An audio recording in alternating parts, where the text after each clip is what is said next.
चलिए अब प्रिज्म के बारे में थोड़ा सा बेटा मेरी तरफ देखो ना, उसे छोड़, वो तो रिकॉर्ड होती रहेगी, वो इसलिए चेक कर रहे हैं एक बार कि अगर सही हो जाएगी रिकॉर्ड तो जो बच्चे नहीं बुला पा रहे यानी गर्ल्स वगैरह भी तो वो देख लिया करेंगे एक बार बाद में। तो प्रिज्म के बारे में हमारे 3 रिलेशंस थे। एक तो एंगल ऑफ प्रिज्म का रिलेशन था, क्या हो गया, एक तो एंगल ऑफ प्रिज्म का रिलेशन था, तो एक एक करके निकालते हैं। सबसे पहले हमने बना लिया बेटा ये प्रिज्म, ये प्रिज्म का ये एंगल ऑफ प्रिज्म हम लोग लेते थे। मैंने बताया भी था कि इसको एंगल ऑफ प्रिज्म क्यों कह रहे हैं, क्योंकि देखो एंगल ऑफ प्रिज्म ये भी हो सकता है, ये भी हो सकता है। हम कौन से को एंगल ऑफ प्रिज्म लेंगे, जिन 2 सरफेसेस को आप यूज करोगे, अगर आप ये वाला सरफेस और ये वाला सरफेस यूज कर रहे हो तो this angle will be called angle of prism. अगर आप ये वाला सरफेस और ये वाला सरफेस यूज कर रहे हो तो ये एंगल ऑफ प्रिज्म होगा। अगर आप ये सरफेस और ये सरफेस यूज करोगे तो ये एंगल ऑफ प्रिज्म होगा। बताइए कोई परेशानी यहाँ तक। चलिए यहाँ से लाइट रे हमने एंटर कराई, ये एक नॉर्मल बनेगा बेटा, ये नॉर्मल बन गया। लाइट रे रियर से किधर जा रही है, सेंसर मीडियम में, तो क्या करेगी, बेंड टुवर्ड्स द नॉर्मल। तो लाइट रे को जाना ऐसे चाहिए था, लेकिन ऐसे ना जाके हल्की सी बेंड हो जाएगी। बताइए कोई परेशानी, लाइट रे बेंड हो गई। चलिए अब एक नॉर्मल बेटा यहाँ से डलेगा, एक नॉर्मल ये डलेगा यहाँ से। ये दोनों नॉर्मल्स को मैं यहाँ मीट करा रहा हूँ क्योंकि आगे मुझे जरूरत पड़ेगी इसकी। ये दोनों नॉर्मल्स हमने क्या करा लिए, मीट करा लिए, क्योंकि हमें आगे इसकी जरूरत पड़ने वाली है। अब लाइट रे कहां से कहां जा रही है बेटा, डेंसर से क्या करेगी, bend away from the normal, यानी जाना ऐसे चाहिए था लेकिन ऐसे ना जाके हल्की सी अवे फ्रॉम द नॉर्मल जाके ये निकल जाएगी। काम की चीज बता रहे हैं क्योंकि बेसिक्स तुम सबको पता है। ये वाला एंगल लेते थे हम आई, ये लेते थे R1, ये लेते थे R2 और ये फाइनल एंगल होता था E। जिस एंगल से लाइट रे बाहर निकलती थी that is called emergent angle. ये सबको पता है बेटा। चलिए थोड़ा सा और देखते हैं। जो लड़का यहाँ से देख रहा होगा या हम में से तुम में से कोई इसको देख रहा होगा तो ये रे कहीं यहाँ से आती हुई देख रही होगी बेटा, यहाँ से आती हुई दिख रही होगी। तो यानी ये रे जाना ऐसे चाहिए था, चलिए ऐसे गई तो इतना डेविएट हो गई डेल्टा एंगल से, इसको कहा जाता है डेविएशन एंगल। तो डेल्टा क्या है हमारा यहाँ पे, डेविएशन एंगल। डेल्टा है हमारा angle of deviation, angle of. पता मोनू क्लियर है बेटा यहाँ तक, डायग्राम में तो कोई परेशानी नहीं होनी चाहिए। अब हम लोग इसके अलग अलग रिलेशंस निकालेंगे, हम लोग इसके अलग अलग रिलेशंस निकालेंगे। तो शुरुआत करते हैं, चलो नेम ही कर लेते हैं। पहले इस वाले पॉइंट को नाम दे दो आप M, इसको नाम दे दो N और इसको नाम दे दो R। तो हम लोग सबसे पहले ट्रायंगल ले लेते हैं, ट्रायंगल MRN, ये वाला ट्रायंगल MRN। तो देखिए अगर मैं ये ट्रायंगल ले लूं, यानी ट्रायंगल MRN, तो आपको पता है एंगल सम प्रॉपर्टी से तीनों एंगल्स का सम कितना होगा बेटा, 180 डिग्री। तीनों एंगल्स का सम कितना होगा, 180 डिग्री। बेटा एनसीआर बोर्ड में देखते हैं ना। तो देखो इस ट्रायंगल को अगर आप अलग से बना के देखो, मैं बना के दिखा रहा हूँ आपको, मैं आपको बना के दिखा रहा हूँ। तो ये हमारा ये ट्रायंगल निकल रहा है बेटा, फोन साइलेंट पे कर लो जिसका भी फोन बज रहा है ना। ये R, M और N, ये वाला एंगल मेरा R1 है, ये R2 है। कैपिटल R नहीं पता मुझे, तो मेरा मेन मोटिव फिलहाल कैपिटल R पता करना है। मेरा मेन मोटिव है कैपिटल R को पता करना है। तो अगर मैं इसमें एंगल सम प्रॉपर्टी लगाऊंगा तो R1 plus R2 plus R equals to 180 degree. तो एंगल R क्या हो जाएगा मेरा, 180 minus R1 minus R2, minus common ले लो R1 प्लस R2। तो एंगल R की वैल्यू आ गई बेटा, इसकी जरूरत पड़ेगी मुझे आगे, है ना। एंगल R की वैल्यू क्या आ गई, 180 माइनस R1 प्लस R2। ठीक है भाई। चलिए अगर एंगल R की वैल्यू आ गई आपके पास, तो अब मैं उठाऊंगा ये वाला कोऑर्डिनेट। तो मेरा मोटिव एंगल R निकालना नहीं था, मेरा मोटिव निकालना था एंगल ऑफ प्रिज्म निकालना। लेकिन एंगल ऑफ प्रिज्म निकालने के लिए कैपिटल R मुझे निकालना ही पड़ेगा।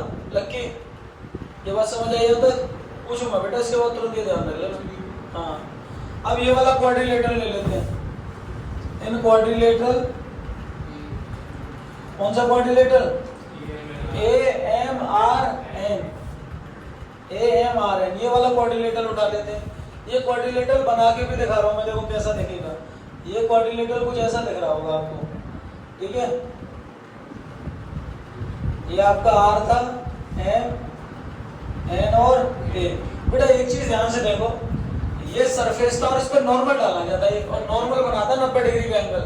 तो यानी ये वाला एंगल क्या हो गया आपका 90 और ये भी 90। R निकाल चुका हूं। और एक क्वाड्रिलेटरल के सारे एंगल्स का सम कितना होता है, सोमेश 360 डिग्री।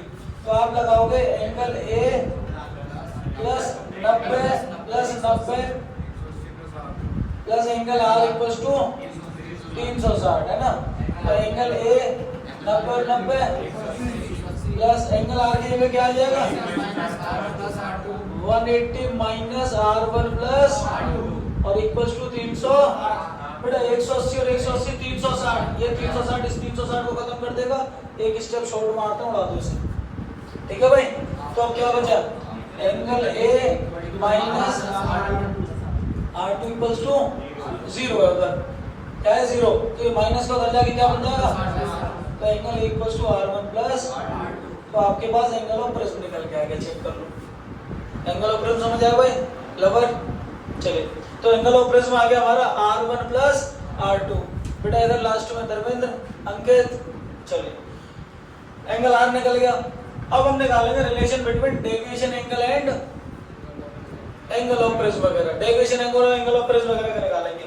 तो एक बार आप इसको देख लो, मैं मिटा रहा हूँ, फिर आगे बढ़ेंगे। ठीक है भाई, यहाँ तक मेरे हिसाब से तो कोई परेशानी नहीं होनी चाहिए। कोई डाउट है क्या? नहीं, नोट्स वगैरह मैं दे दूंगा, जिसके नहीं हुए नोट्स वगैरह मुझसे ले लेना, जिसका पुराना अगर नहीं हो रहा है तो। चलिए देखो, अच्छा ये वैल्यूज मुझे बता देना जरूरत पड़े तो, क्योंकि मैं मिटा रहा हूँ बोर्ड से। चलिए देखो, हटा दो भाई। चलिए अब हम लोग बेटे डेविएशन एंगल पे ध्यान देंगे। बस किस पे ध्यान देंगे? डेल्टा पे ध्यान देना। आप जो रिलेशन निकालना है वो अपने आप निकल आएगा। आप किस पे ध्यान देना? बस डेल्टा पे। जो रिलेशन निकालना है वो अपने आप निकल आएगा आपका। तो देखो डेल्टा एंगल के लिए ये वाला ट्रायंगल, इसको नाम दे दो आप P। अब ये वाला ट्रायंगल देखो, ट्रायंगल MPN। तो देखो ये ट्रायंगल कुछ ऐसा दिख रहा है, ये ट्रायंगल आपको कुछ ऐसा दिख रहा है। देखिए ये M P और N, और ये है आपका डेल्टा, ये आपका डेल्टा। बेटा एक चीज ध्यान से देखना, अगर ये एंगल आई तो ये पूरा आई होगा, वर्टिकली ऑपोजिट एंगल। ये R1 है तो ये बचा हुआ क्या हो जाएगा? I minus R1। क्या हो जाएगा? यहाँ लिख लूं क्या? I minus R1। और सेम वे में ये क्या हो जाएगा? E minus R2। शाबाश, है ना, दोनों एंगल्स हो गए हमारे पास। अब हमने एक प्रॉपर्टी पढ़ी थी 7th क्लास में, एक्सटीरियर एंगल प्रॉपर्टी। किसी भी ट्रायंगल का एक्सटीरियर एंगल किसके बराबर होता है? Is equals to sum of two interior opposite angles. तो आपका डेल्टा हो जाएगा बेटा काय के बराबर? I plus I minus R1 plus E minus R2। तो बेटा I और E को तो एक साथ ले लो, I प्लस E और E माइनस का R1 और माइनस का R2। बेटा माइनस कॉमन ले लो, I plus E minus R1 plus R2। और अभी बढ़ गया हम R1 plus R2 angle A के बराबर। R1 प्लस R2 काय के बराबर था? एंगल A के बराबर। तो डेल्टा क्या हो जाएगा? I plus E minus angle A। तो एक रिलेशन ये आ गया बेटा ना। तो न्यूमेरिकल्स में जरूरत पड़ती है इसकी हमें। आप चाहो तो एंगल A को इधर ले आना, तो रिलेशन कैसा दिखेगा? अभिषेक क्लियर है बेटा? Angle A equals to I plus E। तो ये रिलेशन आ गया हमारा। इसके बाद हम लोगों को निकालना होता है मिनिमम डेविएशन का केस। क्या का केस बेटा? मिनिमम डेविएशन का। तो मिनिमम डेविएशन का केस देखने से पहले एक बार पूरे पर नजर मारो, क्या करा है आपने। जल्दी से देख लो क्या करा है हमने। उसके बाद मिनिमम डेविएशन का केस करते हैं। और वैसे मैं नोट्स में सब कुछ लिखा चुका हूँ आपको, सब कुछ मैंने आपको प्रोवाइड कर रखी है सारी चीजें।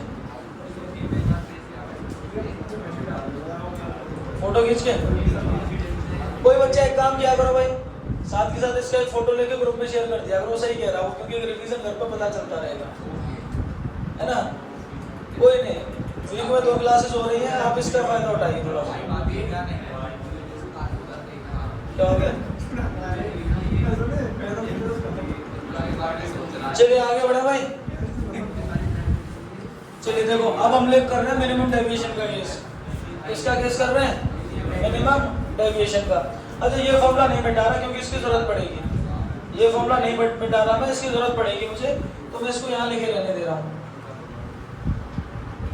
देखिए मिनिमम डेविएशन का केस समझना, मिनिमम डेविएशन का केस।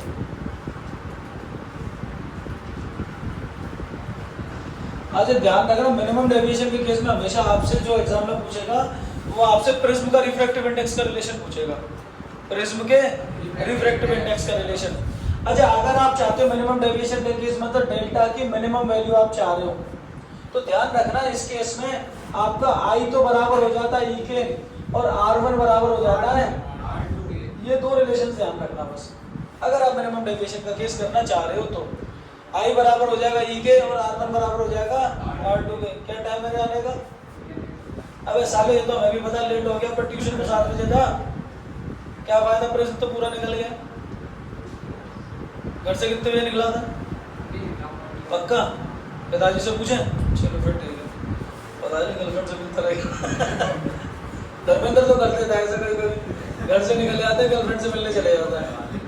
नहीं हम पे तो आई ना। अरे मोनू की तो है।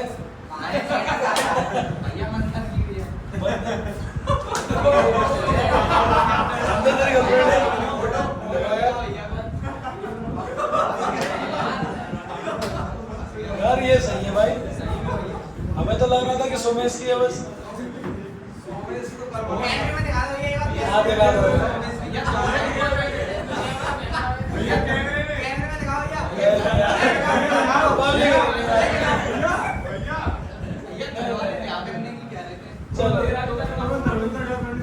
चलिए कोई बात नहीं, कोई बात नहीं।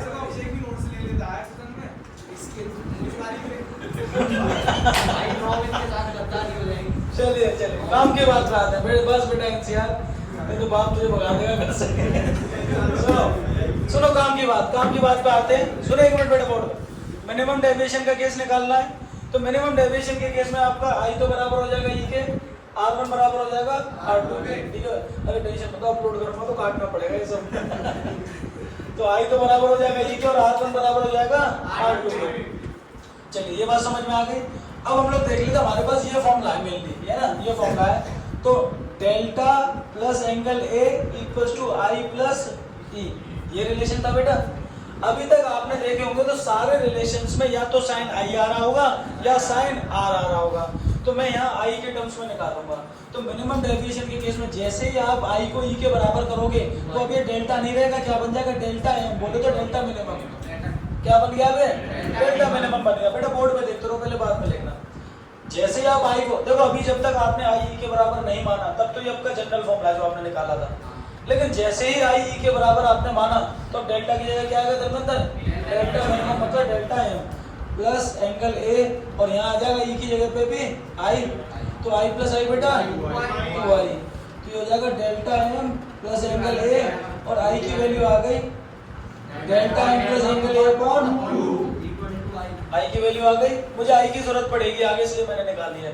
अब हमने एक फॉर्मूला ये निकाला था, एंगल नहीं एंगल ए इक्वल्स टू शाबाश R1 प्लस R2।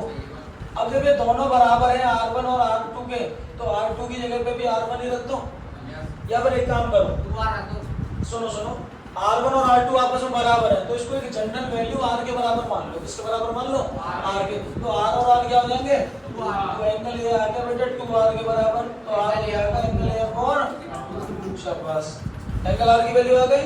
अब इसके बाद हमें रिफ्रैक्टिव इंडेक्स का रिलेशन निकालना था, और मेरा एक यूनिवर्सल फॉर्मूला जो हमेशा बता रहा हूँ, incoming rays equals to outgoing rays. ये आपका कभी गलत नहीं होगा, फिर मैं बता रहा हूँ आपको। मेरा ये फॉर्मूला आपके हर क्वेश्चन में फिट हो जाएगा। तो देखिए इनकमिंग रेज, बाहर रिफ्रैक्टिव इंडेक्स हमारा क्या है? एयर, तो इसको म्यू ए कह दो। अंदर क्या है? प्रिज्म, तो इसको कह दो म्यू पी। अंदर प्रिज्म है तो इसको क्या कह दो? Mu P. तो देखो इनकमिंग रेज यहाँ से आ रही है, तो mu A sign I. Outgoing raise यहाँ जा रही है, तो म्यू पी साइन आर। बताइए बेटा, incoming rays equal to outgoing rays, यानी mu a into sine i equal to mu p into sine r. अच्छा एक बात बताइए, साइन आर को इधर ले आओ, तो sine i upon sine r equal to mu p upon mu a. बेटा म्यू ए तो है एयर का रिफ्रैक्टिव इंडेक्स, और इसका क्या होता है? तो यहाँ म्यू ए की जगह 1 आएगा, तो खाली म्यू पी रह जाएगा अपने आप में। बताइए, क्योंकि म्यू पी अपॉन 1 मतलब म्यू पी। तो साइन और आई की वैल्यू क्या निकाल चुके हो? Delta M plus angle A upon 2। तो delta M plus angle A upon 2 whole का डिवाइड साइन और आर की जगह पे एंगल ए अपॉन 2 और इक्वल्स टू म्यू पी।